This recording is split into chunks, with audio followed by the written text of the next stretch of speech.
Hello नमस्कार दोस्तों, स्वागत है आपका साहा कोचिंग क्लासेस के यूट्यूब चैनल पे। तो एटॉमिक स्ट्रक्चर के साथ हम डील कर रहे थे और आज एटॉमिक स्ट्रक्चर चैप्टर का जो पार्ट 4 है वो लेके आ गया हूँ मैं। तो देखते रहिए एटॉमिक स्ट्रक्चर को और डिटेल में जानिए इसके बारे में, सारे कॉन्सेप्ट, ट्रिक, सारी चीज़ें मैं यहाँ पर बताता हूँ आपको। तो देखिए एटॉमिक स्ट्रक्चर में इसके पहले लेक्चर में हमने जो बात की थी, लेक्चर नंबर 3 में, वो हमने इलेक्ट्रोमैग्नेटिक रेडिएशन के बारे में बात की थी। रेडिएशन का नेचर कैसा होता है ये देखा था। और हमने देखा था इलेक्ट्रोमैग्नेटिक रेडिएशन किसे कहते हैं, जब कोई मैटर किसी रेडिएशन के साथ इंटरेक्ट होता है तो उसका नेचर कैसा होता है।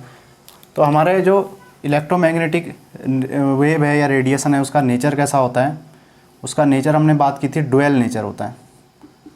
उसका नेचर डुअल नेचर होता है। अगर हम बात करें डुअल नेचर में, तो भाई बात की थी हमने पार्टिकल नेचर और दूसरी बात हमने की थी वेव नेचर की। पार्टिकल नेचर और वेव नेचर। वेव नेचर के लिए हम एक्सपेरिमेंट करते हैं, इंटरफेरेंस, डिफ्रैक्शन जैसे एक्सपेरिमेंट जो हम फिजिक्स में पढ़ते हैं। और यहाँ पे हम डिस्कस करेंगे पार्टिकल नेचर। पार्टिकल नेचर में black body radiation, black body radiation और मैंने बात की थी photo electric effect, photo electric effect, इनकी हम यहाँ पे बात करेंगे, फोटो इलेक्ट्रिक इफेक्ट और ब्लैक बॉडी रेडिएशन की। तो आइए दोस्तों जानते हैं ब्लैक बॉडी रेडिएशन क्या होता है और फोटो इलेक्ट्रिक इफेक्ट क्या होता है। तो पहले हम बात करते हैं ब्लैक बॉडी रेडिएशन की। ब्लैक बॉडी रेडिएशन क्या चीज़ होती है जानते हैं। देखिए ब्लैक बॉडी रेडिएशन का जो कॉन्सेप्ट था 1900 में मैक्स प्लैंक के द्वारा दिया गया था। आपने प्लैंक की क्वांटम थ्योरी सुना भी होगा। तो क्या बोलते हैं, जो एनर्जी होती है वो किसके फॉर्म में होती है, in the form of packets, bundles के रूप में या पैकेट्स के फॉर्म में होती है एनर्जी। मैक्स प्लैंक का मानना ये था और इसी को हम क्या बोलते हैं, क्वांटा बोलते हैं। ठीक है, क्वांटा। और वही अगर लाइट एनर्जी होगी तो उसे हम फोटोन बोलते हैं। आगे हम पढ़ेंगे ये मैक्स प्लैंक की क्वांटम थ्योरी को। अभी हमने जो डिस्कस करना है वो हमको क्या करना है, ब्लैक बॉडी रेडिएशन को डिस्कस करना है। तो इसके बारे में इनने बताया। ठीक है, तो क्या होता है भाई, देखिए जब कोई भी आपका क्या होगा, मेटल होगा, अगर वो क्या करता है, उसका कोई भी रेडिएशन, ठीक है, कोई मेटल मान लो यहाँ पे है और यहाँ से उस मेटल में क्या आता है, ये मेटल है मान लो, और उसमें कोई रेडिएशन यहाँ पे आता है। ठीक है, यानी कि लाइट, कोई भी रेडिएशन यहाँ से आता है तो यहाँ से क्या होता है, इलेक्ट्रॉन इजेक्ट होता है। इलेक्ट्रॉन जो होता है क्या होता है, बाहर निकलता है। ठीक है, तो ब्लैक बॉडी रेडिएशन और फोटो इलेक्ट्रिक इफेक्ट हम दोनों चीज़ें डिस्कस करेंगे। तो पहले ब्लैक बॉडी रेडिएशन को समझते हैं क्या होता है। तो यही चीज़ है, देखिए जब भी कोई मेटल क्या करेगा, अगर हम बात करें मेटल, कोई मेटल क्या करेगा, रेडिएशन को एब्जॉर्ब भी करेगा, रेडिएशन को एब्जॉर्ब भी करेगा और उसके बाद उसे क्या कर देगा, एमिट भी करेगा। ऐसे फिनोमिना को हम क्या बोलते हैं, ब्लैक बॉडी रेडिएशन कहते हैं। ठीक है, ब्लैक बॉडी रेडिएशन क्या है, जब किसी मेटल ने क्या किया, ठीक है, कोई ऑब्जेक्ट ने या मेटल ने आप कह सकते हो, तो क्या कर रहा है, वो पहले क्या कर रहा है, रेडिएशन को एब्जॉर्ब कर रहा है, उसके बाद वो एमिट कर दे रहा है। तो उसी फिनोमिना को हम क्या बोलते हैं, ब्लैक बॉडी रेडिएशन कहते हैं। ठीक है, ब्लैक बॉडी का मतलब कोई ब्लैक बॉडी से नहीं है। ठीक है, तो क्या है, कोई भी ऑब्जेक्ट वो हो सकता है जो इस तरीके का नेचर शो कर रहा है, उसे हम क्या बोलेंगे, ब्लैक बॉडी बोलेंगे। ठीक है, तो ये होता है क्या, आपका ब्लैक बॉडी रेडिएशन। ठीक है, तो भाई होता क्या चीज़ है, देखिए सिंपल सा, कोई ऑब्जेक्ट ये रेडिएशन को, अब जब ब्लैक बॉडी कौन होगा, ब्लैक बॉडी कोई ऑब्जेक्ट होगा। ठीक है, कोई ऑब्जेक्ट इस तरीके का नेचर दिखाएगा और रेडिएशन को एब्जॉर्ब भी करेगा, एमिट भी करेगा। फॉर एग्जाम्पल, देखिए एग्जाम्पल की मैं बात करता हूँ यहाँ पे। एग्जाम्पल के लिए मैंने क्या लिया, आयरन को ले लिया। ठीक है, आयरन, एक लोहे का टुकड़ा मैंने ले लिया, एक आयरन शीट ले ली। अब मैंने क्या किया, उसको टेम्परेचर देना शुरू किया। भाई मैं उसको टेम्परेचर दे रहा हूँ। तो आपने भी ऑब्जर्व किया होगा इस चीज़ को, जब भी हम क्या करते हैं, इसको हीट करेंगे, टेम्परेचर देंगे, तो टेम्परेचर देने से क्या होगा, इसका कलर जो होगा वो क्या होने लगेगा, चेंज होने लगेगा। पहले क्या होगा, लाइट रेड होने लगेगा, ठीक है, हल्का लाल होने लग जाएगा। और उसके बाद क्या होगा, फिर आपने टेम्परेचर कंटिन्यू रखा और बढ़ाया, तो टेम्परेचर को आप बढ़ाओगे तो ये क्या होगा, यहाँ से डार्क रेड हो जाएगा, क्या होने लग जाएगा, डार्क रेड होने लग जाएगा, ठीक है। और धीरे धीरे फिर और टेम्परेचर को आप अगर बढ़ाते हो, फिर इसमें टेम्परेचर इंक्रीज करते हो, तो टेम्परेचर इंक्रीज करने के बाद कैसा कलर हो जाता है, वाइट कलर हो जाता है इसका, ठीक है। और उसके बाद आपने फिर से इसका टेम्परेचर और ज़्यादा इंक्रीज किया तो क्या हो जाता है, फिर ये तुम्हारा ब्लू कलर का होने लग जाता है, ठीक है। तो ये पूरा का पूरा क्या हुआ, देखिए आप समझिए, इसने क्या किया, एब्जॉर्प्शन यानी कि टेम्परेचर आपने बढ़ाया तो इसका कलर क्या होने लगा, चेंज होने लगा, ठीक है ना। ये देखिए, तो कलर इसका क्या होने लगा, चेंज होने लगा। तो ये किसकी तरह बिहेव कर रहा है, एक ब्लैक बॉडी की तरह बिहेव कर रहा है। और आपको पता है, अगर आप क्या करोगे, एक आयरन के रॉड है, गरम आयरन रॉड, उसमें अगर आप हाथ लगाते हो तो हाथ क्या हो जाता है आपका, जल जाता है ना। तो बिल्कुल क्या होता है, वो उसी टाइम क्या करने लग जाता है, उस एनर्जी को जो उसके पास है उसको क्या करने लगा, ट्रांसफ़र करने लग जाता है, ठीक है। तो ऐसी बॉडी क्या कहलाती है, तुम्हारी ब्लैक बॉडी कहलाती है। तो ब्लैक बॉडी कोई भी ऑब्जेक्ट होगा, ठीक है, ब्लैक बॉडी का मतलब कोई ब्लैक बॉडी से नहीं, ठीक है, उसका मतलब क्या है, कोई ऑब्जेक्ट होगा जो इस तरीके का नेचर दिखा रहा होगा, ऑल टाइप्स ऑफ रेडिएशन को एब्जॉर्ब और एमिट करता है, दैट इज कॉल्ड देखिए आइडियल ब्लैक बॉडी। देखिए ब्लैक बॉडी हम किसे बोलेंगे, ब्लैक बॉडी, ठीक है। तो ब्लैक बॉडी क्या होता है, आइडियल ऑब्जेक्ट, क्या होता है, आइडियल ऑब्जेक्ट, जो क्या करता है, ठीक है, विच absorb and emitted all type of radiation, all type of radiation, उसी को हम क्या बोलेंगे, उसी को हम बोलेंगे ब्लैक बॉडी, ब्लैक बॉडी बोलेंगे। और इसी ये फिनोमिना क्या कहलाएगा, ब्लैक बॉडी रेडिएशन कहलाएगा, ठीक है। तो ये हमारी पहले फिनोमिना था जो हमारा किसको शो करता है, आपने देखा भी होगा, ये बहुत जगह पूछा भी जाता है, फोटो इलेक्ट्रिक इफेक्ट। तो फोटो इलेक्ट्रिक इफेक्ट क्या है और इस चीज़ को समझते हैं। अभी हमने देखा था कि मेटल रेडिएशन को एब्जॉर्ब करता है, एमिट करता है, लेकिन एक और मेटल की एक और ख़ासियत क्या है, अगर मेटल में कोई रेडिएशन, कोई एनर्जी आती है तो वहाँ से क्या होता है, इलेक्ट्रॉन भी इजेक्ट हो सकता है, ठीक है। तो इलेक्ट्रॉन इजेक्ट होने का फिनोमिना ही क्या कहलाता है, फोटो इलेक्ट्रिक इफेक्ट कहलाता है। देखिए 1887 में हर्ट्ज नाम के साइंटिस्ट ने क्या किया था, सबसे पहले फोटो इलेक्ट्रिक इफेक्ट को, इसके बारे में ऑब्जर्वेशन की थी। तो सबसे पहली जो ऑब्जर्वेशन थी वो किसने की थी, हर्ट्ज ने की थी 1887 में। और इनने क्या बताया था, देखिए जब इनने ये एक्सपेरिमेंट किया फोटो इलेक्ट्रिक इफेक्ट, तो यहाँ से इनने क्या देखा, देखिए इनका जो एक्सपेरिमेंट था कुछ इस तरीके से था, कोई भी मेटल अगर उसमें आप रेडिएशन इजेक्ट करते हो तो वहाँ से क्या होता है, इलेक्ट्रॉन निकलते हैं वहाँ से मेटल की सरफेस से, ये चीज़ ऑब्जर्व की गई थी। और यहाँ पे इस तरीके का कुछ एक्सपेरिमेंटल सेटअप था इनका।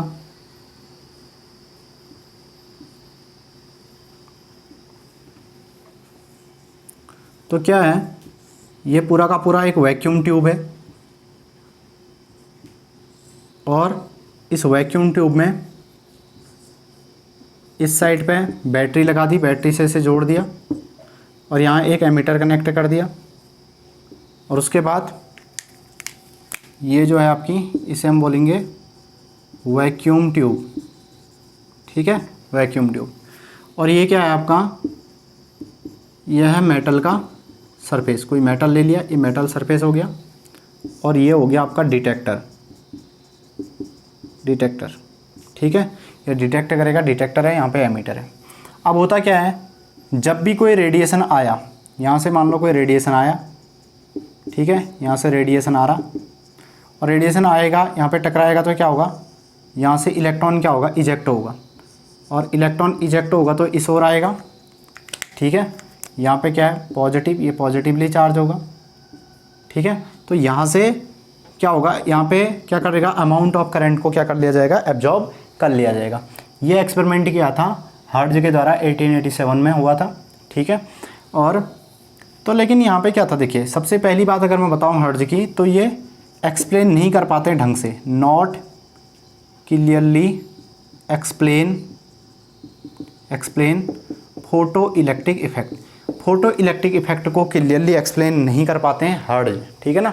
और बाद में इसको कौन एक्सप्लेन करता है ढंग से, वो एक्सप्लेन करते हैं आइंस्टीन। अब क्या एक्सप्लेन ढंग से नहीं किया इनमें, देखिए अब मैं आपको एक बात बताता हूँ, क्या कि जो लाइट आई, जो इंसिडेंट लाइट आई, उसके पास क्या होगा, उसकी कुछ ना कुछ फ्रीक्वेंसी होगी।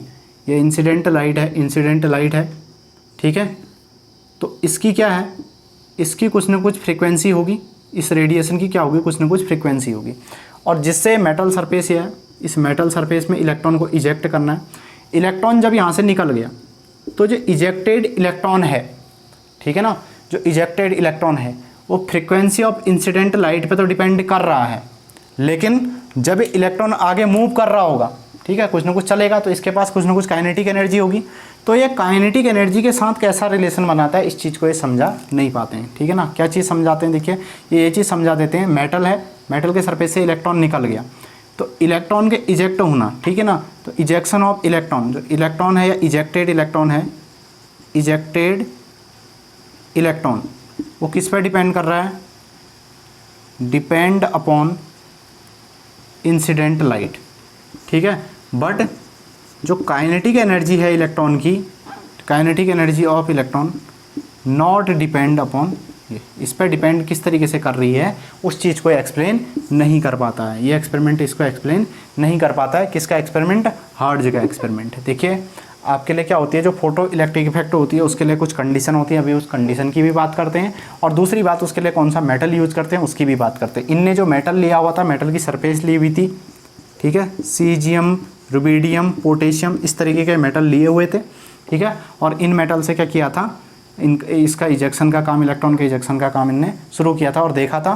और अलग अलग लाइट यहाँ से डाली थी इनने, ठीक है ना। जैसे क्या होता है, पूरा कल मैंने बताया था विबग्योर, इसके पहले लेक्चर में इसकी बात की थी, ठीक है।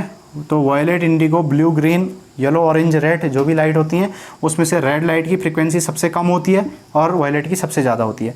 तो इनने इन मेटल की सरफेस पर रेड लाइट डाल के देखी, पोटेशियम के सरफेस पर रेड लाइट डाल के देखी, तो इलेक्ट्रॉन इजेक्ट नहीं होता है। रेड लाइट डाली तो नहीं होता है, लेकिन जैसे येलो लाइट डाल देते हैं तो क्या हो जाता है, ये इजेक्ट हो जाता है। तो इजेक्ट होने का रीज़न क्या है, इसका रीज़न ये है, इसकी फ्रीक्वेंसी क्या होती है, इसकी फ्रीक्वेंसी इससे रेड लाइट से ज़्यादा होती है, इसलिए इलेक्ट्रॉन क्या कर गया, इजेक्ट कर गया। तो कुछ ना कुछ कंडीशन थी, उस पर डिपेंड करता है कंडीशन पे, ठीक है। तो आगे हम बात करते हैं फोटो इलेक्ट्रिक इफेक्ट के लिए कौन कौन सी कंडीशन होती हैं और आइंस्टीन ने क्या बात की, क्योंकि ये तो एक्सपेरिमेंट को क्लियरली नहीं समझा पाते हैं, तो आइंस्टीन इसके लिए आते हैं और आगे और इसको समझाने की कोशिश करते हैं।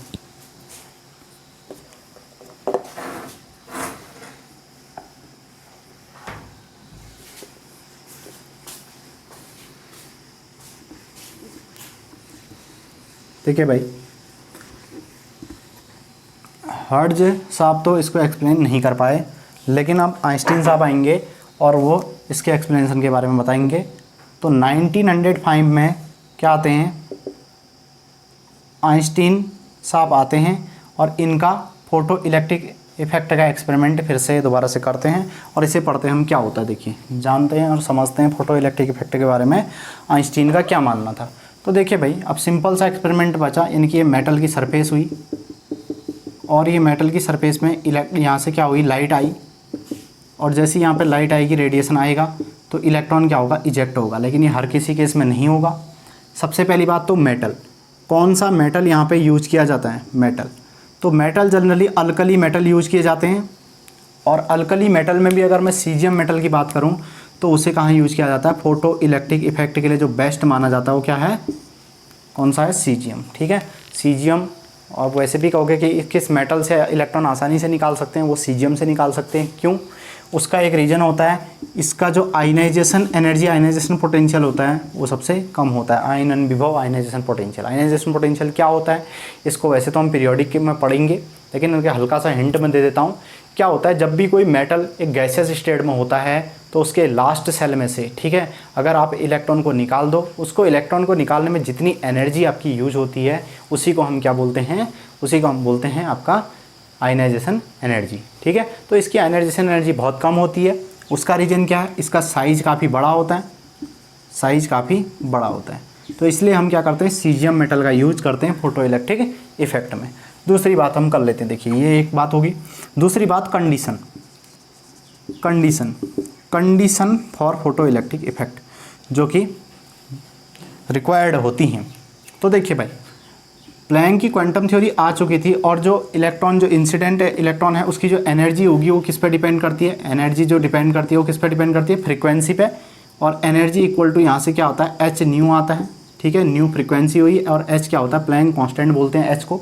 इसको मैं प्लैंक की क्वांटम थ्योरी आगे पढ़ाऊंगा, उसमें मैं बताऊंगा क्या चीज़ है, ठीक है। तो E equal to h nu formula होता है, क्योंकि उन्होंने क्या कहा था, जो भी एनर्जी आती है, ठीक है, किसी भी रेडिएशन की जो एनर्जी है इन दी फॉर्म ऑफ पैकेट्स होगी, और वो कितनी आएगी, वो कंटिन्यूस पैकेट्स जो आते हैं उसकी एनर्जी होती है एच न्यू, ठीक है। तो जो एनर्जी आ रही है वो क्या आ रही है, एच न्यू आ रही है। एच न्यू हमेशा क्या होना चाहिए, ज़्यादा होना चाहिए, किससे, एच न्यू नॉट से। न्यू नॉट क्या है, थ्रेशोल्ड फ्रीक्वेंसी है। न्यू नॉट क्या है, थ्रेशोल्ड फ्रीक्वेंसी। अभी बताऊंगा क्या चीज़ होती है थ्रेशोल्ड फ्रीक्वेंसी, ठीक है। ये, या आप कह सकते हो, और आप ऐसा कह सकते हो, इंसिडेंट लाइट है, ठीक है, लाइट जो इंसिडेंट रेडिएशन आ रहा है उसकी जो एनर्जी होनी चाहिए वो क्या होनी चाहिए, वर्क फंक्शन। फाई से इसे रिप्रेजेंट करते हैं। फाई जो है वर्क फंक्शन है, दो वर्ड यहाँ से आ जा रहे हैं, देखो, वर्क फंक्शन। और दूसरी चीज़ क्या है, ये न्यू नॉट क्या है, इसको हम बोलते हैं क्या, थ्रेशोल्ड फ्रीक्वेंसी, ठीक है। दो टर्म है, अब इन दोनों टर्म को ही पहले हम एक्सप्लेन करेंगे। ये कंडीशन होती है, अगर ये कंडीशन है तो आपका फोटो इलेक्ट्रिक इफेक्ट शो होगा, मेटल मतलब दिखाएगा, इलेक्ट्रॉन इजेक्ट होगा, अदरवाइज नहीं होगा। देखिए, तो ये कंडीशन क्या है, इसको ज़रा सा समझने की कोशिश करते हैं पहले।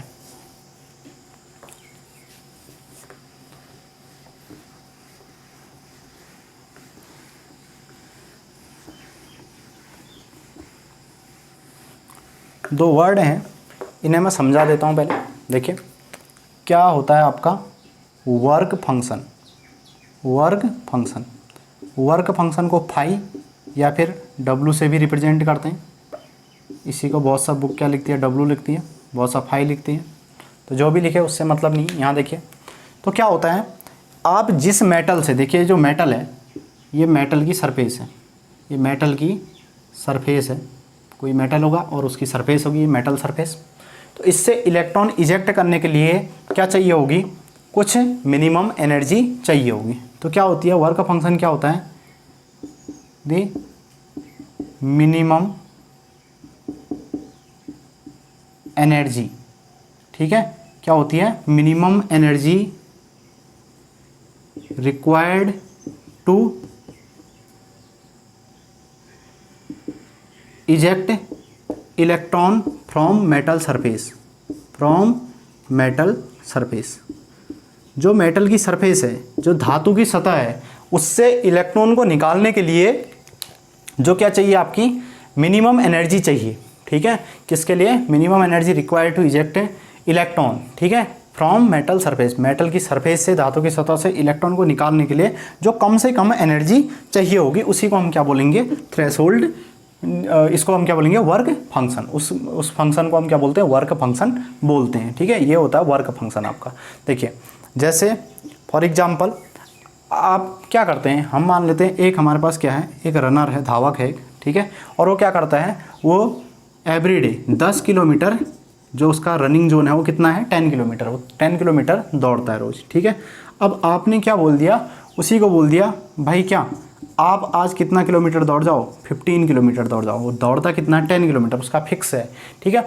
अब 15 किलोमीटर दौड़ने के लिए उसे क्या चाहिए होगी, कुछ अमाउंट ऑफ एनर्जी ज़्यादा चाहिए होगी, ठीक है। उसको क्या चाहिए होगी, ज़्यादा अमाउंट ऑफ एनर्जी चाहिए होगी। तो उसके लिए उसको क्या करना पड़ेगा, अगर वो 15 किलोमीटर दौड़ता है तो उसके लिए क्या करना पड़ेगा, उसको कुछ एनर्जी के लिए उसको क्या करना पड़ेगा, एक्स्ट्रा एनर्जी लेनी पड़ेगी। एक्स्ट्रा एनर्जी के लिए मतलब कुछ उसको इस तरीके से जूस वूस पीना पड़ेगा, है ना, जिससे उसको एक्स्ट्रा एनर्जी आए, तब जाके वो क्या करेगा, 15 किलोमीटर या खाना वाना खाना पड़ेगा, तब जाके वो क्या होगा, इतना दौड़ पाएगा। तो भाई वही मिनिमम एनर्जी। अब मिनिमम एनर्जी रिक्वायर्ड है। अब मान लो 10 किलोमीटर एनर्जी है, उसके लिए वो क्या करता है, वो 1 लीटर, मान लो 1 लीटर जूस पीता है रोज़, ठीक है। 1 लीटर जूस वो क्या पीता है, रोज़ पीता है 10 किलोमीटर।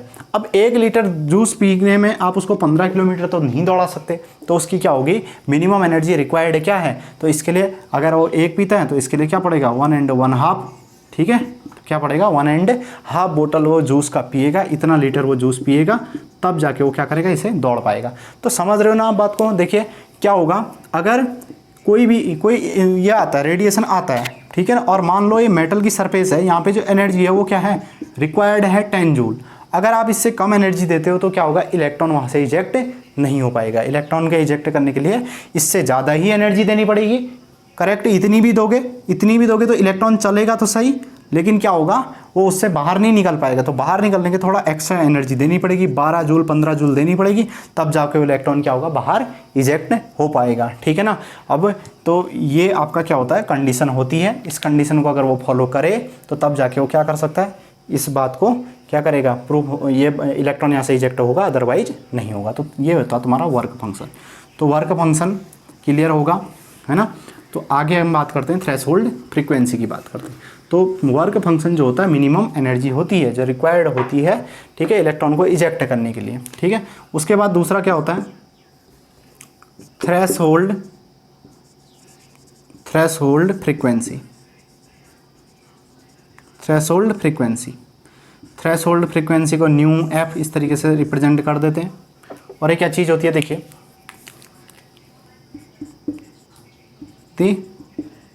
मिनिमम फ्रीक्वेंसी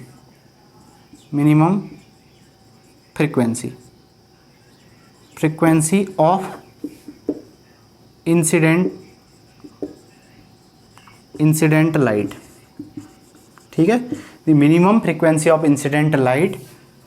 ठीक है, ये क्या होती है, तो हम थ्रेशोल्ड फ्रीक्वेंसी किसे बोलते हैं, minimum frequency of incident light. तो इससे क्या होगा, below this frequency electron not ejected. इस फ्रीक्वेंसी से कम की फ्रीक्वेंसी अगर आपने दे दी भैया, तो क्या होगा, इलेक्ट्रॉन को निकालना क्या हो जाएगा, आसान नहीं होगा, मतलब इलेक्ट्रॉन उससे नहीं निकल सकता। ठीक है, निकलेगा ही नहीं इलेक्ट्रॉन। तो इस फ्रीक्वेंसी से कम फ्रीक्वेंसी में इलेक्ट्रॉन बाहर नहीं निकलेगा। तो वो मिनिमम फ्रीक्वेंसी होती है इंसिडेंट लाइट की, ठीक है, जो क्या होती है, रिक्वायर्ड होती है। ठीक है, तो मिनिमम एनर्जी रिक्वायर्ड फॉर, क्या होता है, मिनिमम एनर्जी या मिनिमम फ्रीक्वेंसी रिक्वायर्ड। ठीक है, क्या कर सकते हो, रिक्वायर्ड बोल सकते हो फॉर इजेक्शन ऑफ इलेक्ट्रॉन। ठीक है, तो मिनिमम फ्रीक्वेंसी जो चाहिए, तो ये इस फ्रीक्वेंसी से नीचे इलेक्ट्रॉन इजेक्ट नहीं हो सकता। तो वो फ्रीक्वेंसी जैसे अभी हमने बात की थी, ठीक है ना, एग्जाम्पल भी दिया हुआ था। अगर आपको क्या चाहिए, अगर आपको 10 जूल एनर्जी से इलेक्ट्रॉन इजेक्ट हो रहा है, तो 10 तो चाहिए ही चाहिए, तो सफिशियंट है। और 10 से क्या होगा, थोड़ा बहुत ज़्यादा चाहिए होगी, तब जाके आपका इलेक्ट्रॉन आसानी से बाहर निकलेगा। 11-12 जूल देनी पड़ेगी, तब जाके बाहर निकलेगा, अदरवाइज वो नहीं निकल पाएगा बाहर। तो वो फ्रीक्वेंसी मिनिमम फ्रीक्वेंसी होती है जो रिक्वायर्ड होती है। ठीक है, तो दो चीज़ें हैं। ये जो कैरेक्टरिस्टिक है, वर्क फंक्शन क्या होता है, ये तुम्हारा गुण है, किसका गुण है, किसकी कैरेक्टरिस्टिक है, ये कैरेक्टरिस्टिक ऑफ मेटल है। ये मेटल का गुण है, धातु की एक प्रॉपर्टी, मेटल की एक प्रॉपर्टी है। ठीक है ना, मेटल की एक प्रॉपर्टी है कि इलेक्ट्रॉन को जो क्या करे, बाहर निकाले। ठीक है, तो उसके लिए जो एनर्जी चाहिए वो मेटल की प्रॉपर्टी है, मेटल है, ये मेटल की प्रॉपर्टी है भाई। फिर ठीक है, मेटल क्या कह रहा है कि इतनी चीज़ लाओ, जैसे है ना। अब आप क्या, मान लो एक लोहे का टुकड़ा है, ठीक है, एक लोहे का टुकड़ा, और आप उससे हाथ से मारने में लगे हो, तो क्या वो टूटेगा या पिचकेगा, कभी नहीं, है ना, वो हो ही नहीं सकता। अगर एक लकड़ी है, तो लकड़ी भी अगर क्या है, एक नॉर्मली एक प्लाई ले लेते हो आप, ठीक है, तो उसको आप तोड़ोगे तो हाथ से ज़ोर से मारोगे तो टूट भी सकती है ना। कच्ची तो लकड़ी होगी तो क्या हो जाएगी, टूट जाएगी, लेकिन ज़्यादा सख्त होगी तो क्या होगी, नहीं टूट पाएगी वो भी। तो वही चीज़ है, उसके लिए क्या होती है, अलग अलग अमाउंट ऑफ एनर्जी जो चाहिए होती है, उसी को हम क्या बोल देते हैं, उसी को हम बोल देते हैं वर्क फंक्शन बोल देते हैं। ठीक है, तो कैरेक्टरिस्टिक ऑफ मेटल होता है। ठीक है, तो मेटल की कैरेक्टरिस्टिक होती है वर्क फंक्शन। तो ये दो टर्म मेरे ख्याल से आपके समझ में आ गए होंगे। तो आगे बढ़ता हूँ और आइंस्टीन की इक्वेशन को आप समझाने की कोशिश करता हूँ। तो ये टर्म हमने समझे, देखे भाई, वर्क फंक्शन को समझा, थ्रेशोल्ड फ्रीक्वेंसी को भी हमने समझ लिया। अब हम जो बात करेंगे वो करेंगे आइंस्टाइन की इक्वेशन क्या थी। इनने इक्वेशन दी थी और इक्वेशन से क्या निकल के आता, देखो इनने क्या बोला, इनने बोला जो आने वाली एनर्जी है, इंसिडेंट एनर्जी है, ठीक है, ये लाइट है, ये लाइट की एनर्जी आ रही होगी, कुछ ना कुछ एनर्जी होगी इसकी। इस एनर्जी को हमने क्या बोल दिया, EI, इंसिडेंट एनर्जी बोल दिया, is equal to phi work function plus kinetic energy. इनने बोला जब भी कोई इलेक्ट्रॉन इजेक्ट होगा, ये कंडीशन होगी, फाई जो है उसका वर्क फंक्शन होगा। तो वर्क फंक्शन को हम एक्सप्लेन कर चुके हैं अभी, क्या होता है कि minimum amount of energy eject electron. अब उससे उस एनर्जी से थोड़ा सा ज़्यादा एनर्जी दोगे तो इलेक्ट्रॉन मूव भी करेगा, तो इलेक्ट्रॉन के पास क्या होगी, काइनेटिक एनर्जी होगी। ठीक है, तो काइनेटिक एनर्जी, तो इसको अगर मैं थोड़ा सा और वेरीफाई करके लिख दूँ फॉर्मूले को और ब्रेक करके लिख दूँ तो एच न्यू इक्वल टू क्या हो जाएगा, एच न्यू नॉट, इसकी जो फॉर्मूला होगा एच न्यू नॉट होगा और इसका क्या होगा plus half m v square, है ना। काइनेटिक एनर्जी जो होती है half m v square, v जो है क्या है, वेलोसिटी ऑफ इलेक्ट्रॉन है, मास हो गया इलेक्ट्रॉन का एम, और न्यू नॉट क्या होगी, थ्रेशोल्ड फ्रीक्वेंसी होगी, इसी को हम बोलते हैं थ्रेशोल्ड फ्रीक्वेंसी, और न्यू जो है वो फ्रीक्वेंसी ऑफ इंसिडेंट लाइट है। ये क्या है, ये फ्रीक्वेंसी है, frequency of incident light, incident light की फ्रीक्वेंसी है।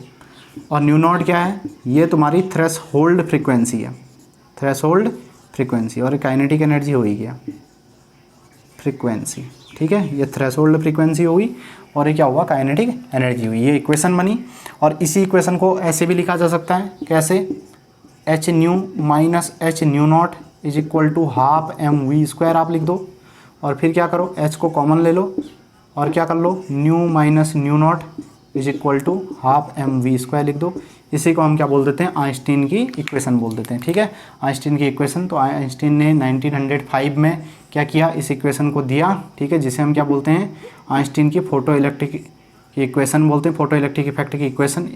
और इसके जो फोटो इलेक्ट्रिक इफेक्ट इक्वेशन दी थी, इसमें इनको क्या मिला, 1920 के अप्रॉक्स इनको क्या मिल गया था, फिर नोबेल प्राइज़ भी मिला, ठीक है, इस इक्वेशन के लिए, ठीक है। तो इनने क्लियरली बता दिया, इनने बोला मान लो जैसे आपके पास क्या है भाई 10, यहाँ पे क्या है, आपने जो इंसिडेंट एनर्जी आई वो 15 जूल की आई, और आपका मेटल को कितनी रिक्वायर्ड है, 10 रिक्वायर्ड है, 10 जूल की रिक्वायर्ड है, तो 10 तो खर्चा होगी इलेक्ट्रॉन के लिए निकालने में। उसके बाद क्या हुई, जो बाकी बची हुई है, ठीक है ना, 50 में से 10 यहाँ यूज्ड होगी, ये यूज्ड हो जाएगी, ये यूज हो जाएगी।